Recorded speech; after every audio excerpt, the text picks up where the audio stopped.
Yo. Welcome to Friday's CBSI's Friday's FOC with East Meets West. Look who came in. Look who decided to join the party, man. My broski, man. My West Coast Connect. What is going on, Gomez? What's up? What's going on, fam? Glad to be here. It's been a minute. Been like I said, doing my thing, just not finding the right time, but finally found some time to do this and support Always, Josh and man. Joker. So nice to be here and see what it's all about. The FOC show, baby. Yeah, boy. Well, it's always a pleasure having you, brother. You already know, man. Yeah, Whenever you appreciate make it, the you make it, man. invite. Whenever you can't, man, we understand, brother. You know, you got like 10 Sure. jobs. You know what I mean? Yeah.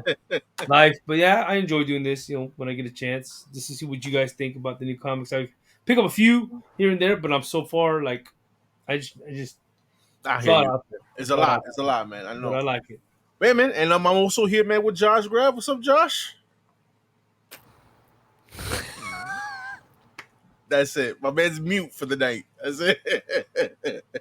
Oh man. I don't know. My man's just not really feeling like talking, bro. Are you gonna let me talk? I guess but Yes, spirits. I mean, obviously, like people live obviously worse lives, and when you really put your life into perspective, there's not much that we have to complain about. But that being said, I still find things to complain about. It's just I don't know. This last month has just been just been shitty. it's all right, man. It's all right. You're chilling here with us. We're talking comic books. You know, you did the nice little list. I want to see what's coming out for FOC. You know what I mean? But yeah, man. Do your little intro so we can start this. Let's go. So this is no DC on FOC this week because of Labor Day. There is some stuff on Lunar, but it's nothing. I'll go to it at the end. It's no real books. I think there's like a light or something even on there. Okay. So it's for Monday the 5th for Marvel and Independence. Mhm. And make sure you go over to comicbookinvest.com, as we always say here, and go say hi to Ben C. and check out all the links to the videos. And go click on those links and head over to the other YouTube content creators doing stuff for CBSI. Definitely, man. And if y'all new to this channel, man, like, subscribe, guys. Make sure you do Hang that. on, All let me right? get a water. Yeah, get a water, man. Go do that, man. While he go gets his water, make sure you like, subscribe if you're new to this channel, man. Make sure you subscribe to my boy Josh's channel. Make sure you subscribe to my boy Broski's, YouTube Yes, channel. sir. He But does yeah. comic calls. He does comic calls, so What we're going to talk about now is we're going to talk about the new Magic set, Dominaria United, which I have this early. This does not come out. Actually, it comes out early on this Friday, Hold up. even though you guys are watching this on Friday. I have this as of Wednesday. Mike just left. Okay, this is the Josh show now. This is how I like it. So we're going to do a Magic show. No. Oh my god, yeah. Are you ready, bro? Let's start this. There we go. Boom. This issue, what is it? Issue 5? Yeah, issue 5. Yeah. Yeah, because issue 4 it came out already, like a few weeks ago. Yeah, man. The 8 Billion Genies. I think it's an 8-book miniseries, if I'm not mistaken. I have some. Yes, it is, and I have something to say about 2 things to say about this series. Speak your One, piece, or 3 things. One, I have not read this. Obviously, it's a lot of people say it's good. It is. Has it been optioned? I heard it's been optioned. I Yes. think it'll go longer than 8. I really do, even though I have no basis for which to state that on because I haven't read it. But I think it will go longer than 8. However, I think that this series, if you are looking at this as an investment book, it will not be. Because all the covers look exactly the same. I agree. When it comes to that, but it has been optioned. But then again, man, when it means option, who knows? There's so many things is option right now, and how many's gonna stick to the wall? You know what I mean? Well, Not many.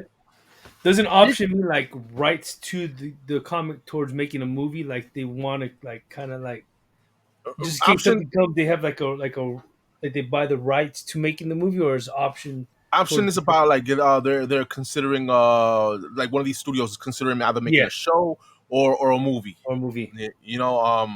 Whether they get the writers and all that stuff together, then they move on beyond that. But option can mean anything. You know what I mean? Well, when it's optioned, it means that it is sold to somebody. And somebody, we don't know who. Though. I don't know who.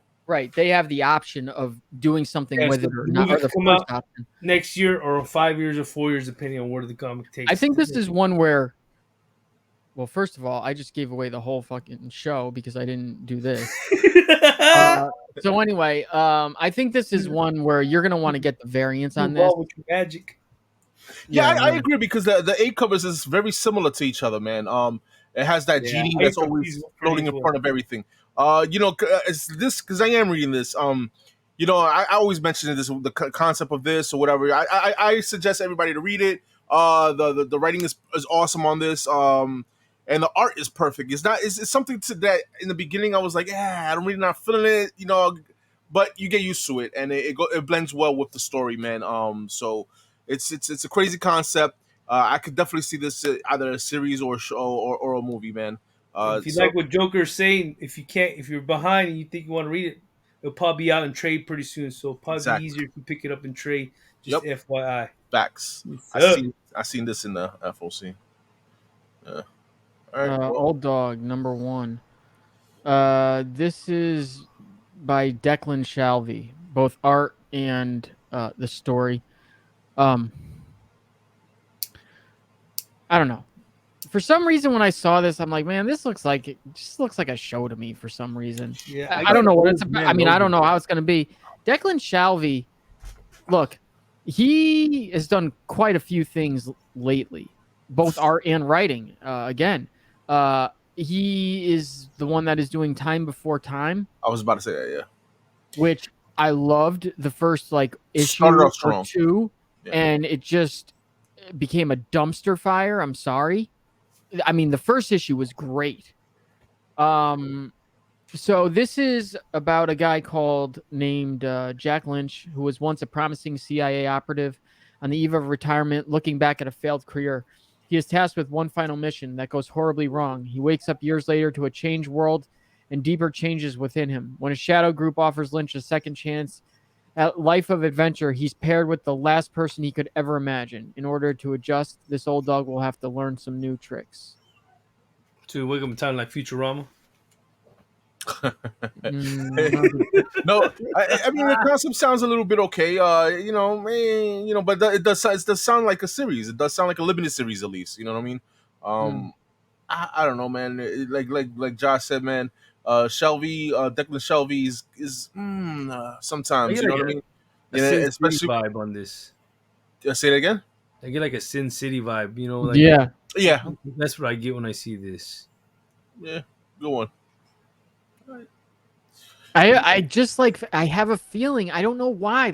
There's just certain books that I just look at. I'm like, I don't even have to know what they're about. I'm like, that's gonna be a show one day. And I feel like this one will be for some reason. It could be a movie. This one could be a movie. Yeah, but so was there's so many. Oblivion Song is gonna be a show, whatever the case is. So this was on last week, so it got pushed. Except we did not have the B cover last week. Pretty cool. Again, Gunslinger Spawn. We already talked about that last week. New #1 from Boom, Breyer. #1. This is a 4-part series. Christopher Cantwell and artist German Garcia. What if Sleeping Beauty never got her happily ever after and instead had to save herself? Set in a brutal fantasy world that time forgot, this isn't the fairy tale you know. Well, that's a bad synopsis. What was it like that Alice in Wonderland movie? Then they came out. Was it? I read this synopsis too a little bit on the previews. I did like a Sleeping Beauty type take on this, but a different way or something like that. A more darker role of that fairy tale. I mean, the synopsis sounds alright, but it's not my thing. They kind of go on. Hans is dope. The Stephanie Hans is dope. Okay, but it is. However, Boom has such a problem. You guys, why does it every series you guys do the same thing? Now we've gone from, okay, we're going to have a 1 in 10, 1 in 25, a 1 in 50, and a reveal variant, which you don't know until it comes out. And the incentives are just going to be probably virgins of the main cover. And Jenny Frison is always going to be on at least one of them Oh, and now the new thing is this FOC reveal bullshit. I've seen that, yeah. Which Stephanie Hans is now going to be the main person of. Like, come on, do something different. Well, I hear you, man. Right. I hear you. Brayer. House of Slaughter #9. There's a new Slaughter. Did you see? I think I sent you that there's going to be a news. I think it's it might be a one shot. I think it is a one shot. Yeah, Slaughter. I think it's called. They're doing another spin off of it, right? And they introduced it with that one shot. So I mean, if you're falling for what is it? If you love the universe of Sons Killing the Children, House of Slaughters, and all that stuff, pick it up. I still like the A cover better than all of them. The A cover is probably the best. Raphael Albuquerque. I would love to know what the print run on this series is right now. For the House of Slaughter, maybe he's high. You think so? Listen. So. I mean, you don't think so? I thought maybe the first 5 issues, but I haven't really picked up 5 issues. I wouldn't even say the first 3. I'd say maybe the first 2. Yeah, that's something I'm gonna have to investigate this myself. Has gotten such bad reviews. I mean, I haven't heard anyone talk about this book. Nobody, except that it was bad. Fact on that. Oh yeah, okay, yeah, Grimm Volume 1 trade paperback. It'll be the first 5 issues. So we've talked about Grimm enough on this show. It's awesome. Enough said. We've said it a zillion times. It's awesome. Yeah, if you missed out on the bowl on the first couple issues, pick this up right here so you could just read it in one shot. It's a good read, man. It's a good. Pick it up anyway. Yeah, regardless. Dark Spaces Wildfire #4. This was surprising to me. I thought this was only supposed to be 3 issues. I didn't know how long this was going for. Now, we called this one, too, after issue 1, before they announced it. Yeah. That this has show written all over it, and this got optioned. Yep. Yes, it did. Did you read issue 2? Think I did. It came out a while ago, right? Last week, I think. Did it come out last week? Then no, I have not read it. I mean, but go ahead, talk about it because issue 2 is very quick. So you know what happens in issue 1? They plan that they're going to rob that house in the middle of the wildfire. Yeah. This one moves real quick. They march up the hill. They get into the house. It literally goes that quick, and there's a dead body in the house. Okay, so the house are they trying to heist, the steal stuff, whatever the case is. All right. I mean, this is Scott Snyder, awesome writer, and there's already been an option, and they're moving forward with this. I don't know how much can you tell about with the story. So it was supposed to be 3 issues.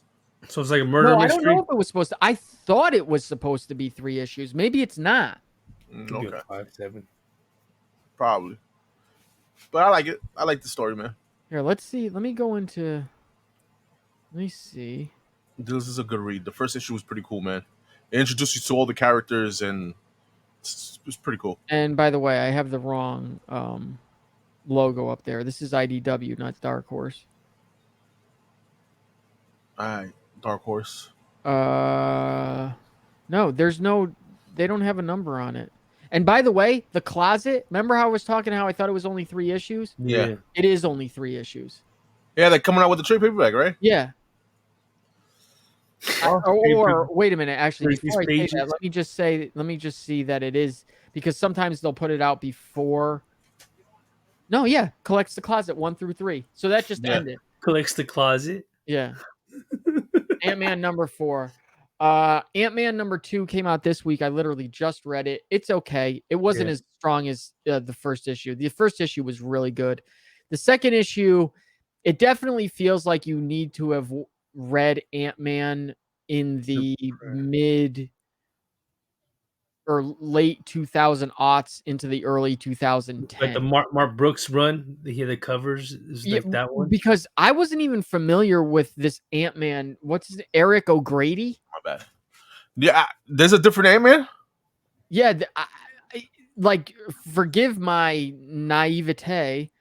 I don't read Ant-Man. Yeah, me neither. I've never heard of Eric O'Grady before, but the way they talked about him was like this dude existed before. It's not the new one. It's not the one from 25, 40, whatever, 9 or whatever the year is. Mm-hmm. So in issue 2, it's this Eric O'Grady as Ant-Man because Hank Pym is dead but not dead. He's Skrull, so I think it's during the Skrull invasion that this is happening. What's his name is dead. Scott Lang is dead, but now at the end, Eric O'Grady gets pulled into the future by the Ant-Man of the future. So now Hank Pym from the 60s is in that future, along with him and along with Eric O'Grady and this future Ant-Man. And it's, I don't know. I was kind of disappointed. It wasn't bad. It just, issue 1 was just so good.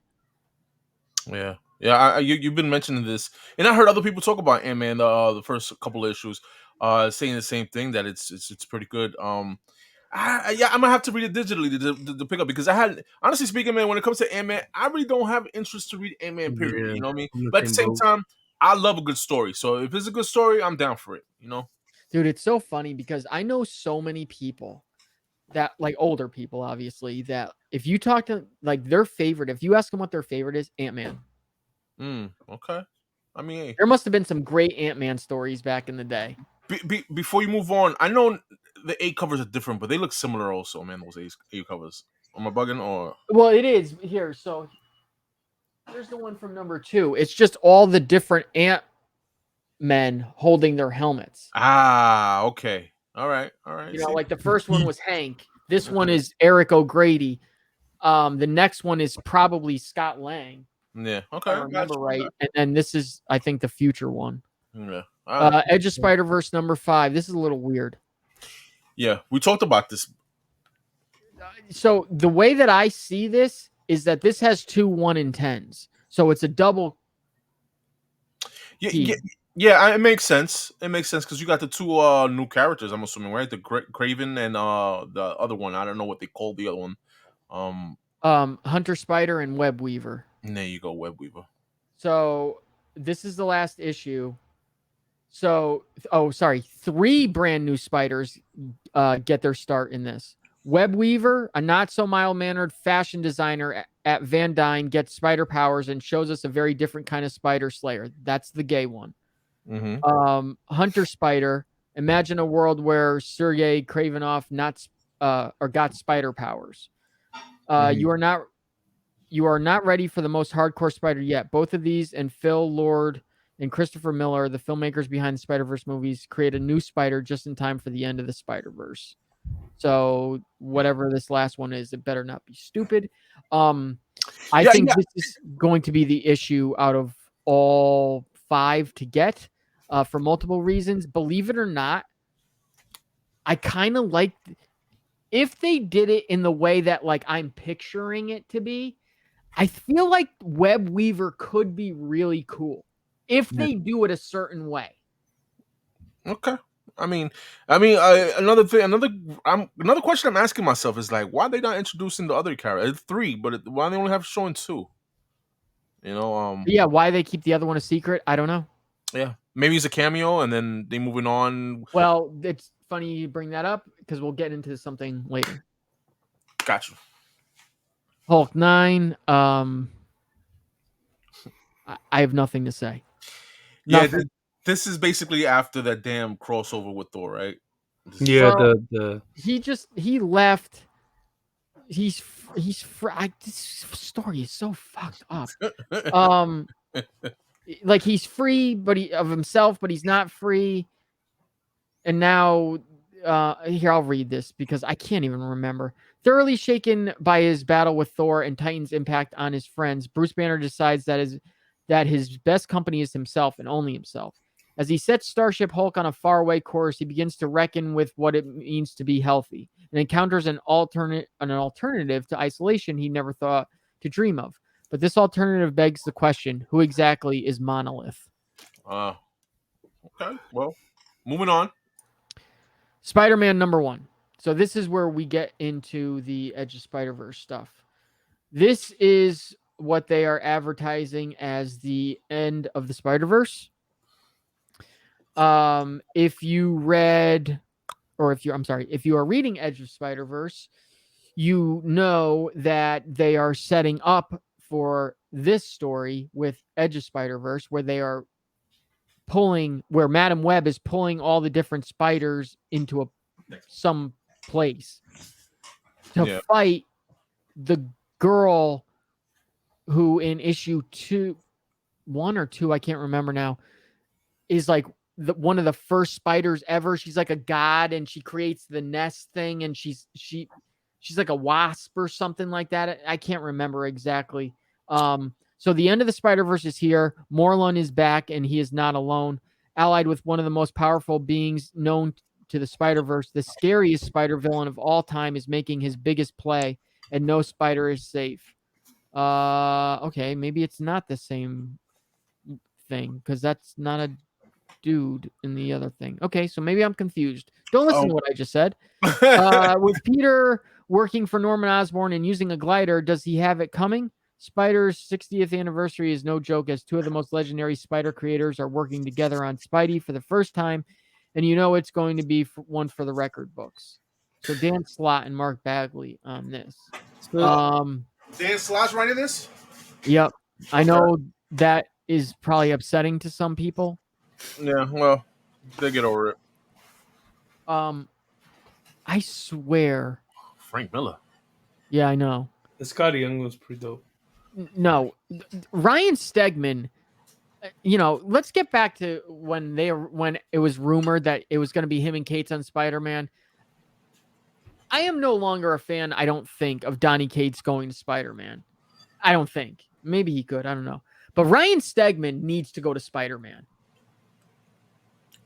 I'm sorry. He just does. I agree. He is, to me, right now, the Spider-Man character. Like, him, and honestly speaking, Humberto Ramos is good too. I like him. A lot of people like him. I know a lot of people don't. Yeah. He's hit or miss with me, but Stegman, I don't know. To me, Stegman is the McFarlane. I was just thinking that too. I agree. Now, from back then, I'm not saying he's as great as McFarlane, so don't hit me with a barrage of comments. But I understand what I'm saying is like when McFarlane started. And he was just kind of like, wow, like, who is this guy? Like, that's what I feel where he's at right now. Mm-hmm. I agree. And not for nothing, before you move on, if that's Frank Miller, it's not a bad Frank Miller 1 in 50. Just saying. Yeah, it ain't great, though. I'd love to see what this Steve Ditko is. That one's going to be bad. Toes, though, huh? It's a hidden gem. His Frank Miller, he has toes instead of I know. He does. He does have toes. Okay. Didn't even beat that. Damn, broski. Damn. I don't like it. Never mind. Mandalorian number 4. This is also really weird. Why in the world did issue 3 get only a 1 in 50 and no 1 in 25? Yet issue 4 gets a 1 in 25, a 1 in 50, and a 1 in 100. I don't know, man. I don't know what these companies are thinking. Whatever, man. Honestly speaking, those 1 in 25. Let me see the 1 in 10. There'll be the 1 in 50. Now, unless this is a key, which I can't remember, what is this? Sanctuary after the fall of the Galactic Empire, lawlessness has spread throughout the galaxy. Still no Moff Gideon through issue 2. I am reading it. I know a lot of people are gonna be like, "Why are you reading it? It's exactly like the show," and it is. It is literally exactly the show. Yep. But it's nice to read. It really is. Yeah, I agree. I enjoyed issue 1. It was a good read. I have a feeling though that like that Greg Land cover. That Greg Land is nice. Yeah, the Peach Momoko actually isn't that bad either, believe it or not. Okay. It looked like the Dale Panosian, though, 1 in 25. Oh, I'm sorry. Wait a minute. No. Hang on. Hang on. I think I got some typos here. Hang on. It's all right. Do what you gotta do, man. The Ryan Otley cover, really nice. And again, guys, if you're a big Star Wars fan and you want to pick up the first appearances, the first appearance of the Mandalorian was in issue 1. Issue 2 was Grogu, and so on and so on. Pick it up, man. I mean, what's the cover price on these? $3.99, $4.99? $4.99, I think. Regardless, they're under $10, right? So, I mean, there's only if you're a big Star Wars guy and you love the Mandalorian and all that stuff, pick them up, man. I say that's what I. Dude, like if even if you're not a Star Wars person, how in the world? I don't care how much these are printed. How you don't pick up at least issues 1 and 2? I don't understand. That's true. Oh, I mean, you can't have more of a give me ever. Yeah, and of course, obviously, if you don't got the 1 in 25 money or 1 in 50, just get the A covers, the B covers, the simple covers, the cover price covers. But you should get the 1 in 25s and the 1 in 50s of issue 1 and 2. Figure out how to get the money because they're not expensive, and you're gonna regret it one day. I guarantee you. At least with Grogu. Grogu is a character that is now here forever, is universally loved. In the Star Wars universe. Yeah, so this is Peach Momoko. This is not, and this is supposed to be Dan, whatever. Yeah. So this is Peach Momoko. Yeah, I know. I figured. Look like Momoko. Well, I thought Dan was on something. Maybe another book. And now they're saying that this is Salvador LaRocca, and this is Phil Noto. I mean, that doesn't. Oh, maybe I didn't. You know what? I don't think I changed the names on anything, so that's what it is. Yeah. So. Okay. So there you go. Yeah. So when I changed the slide, yeah, I forgot to change the names. So yeah, Phil Noto, Salvador LaRocca. So, but these are correct. So sorry about that, and that's it. Damn, that's it. Yeah, no DC again. We could talk about Magic cards if you like.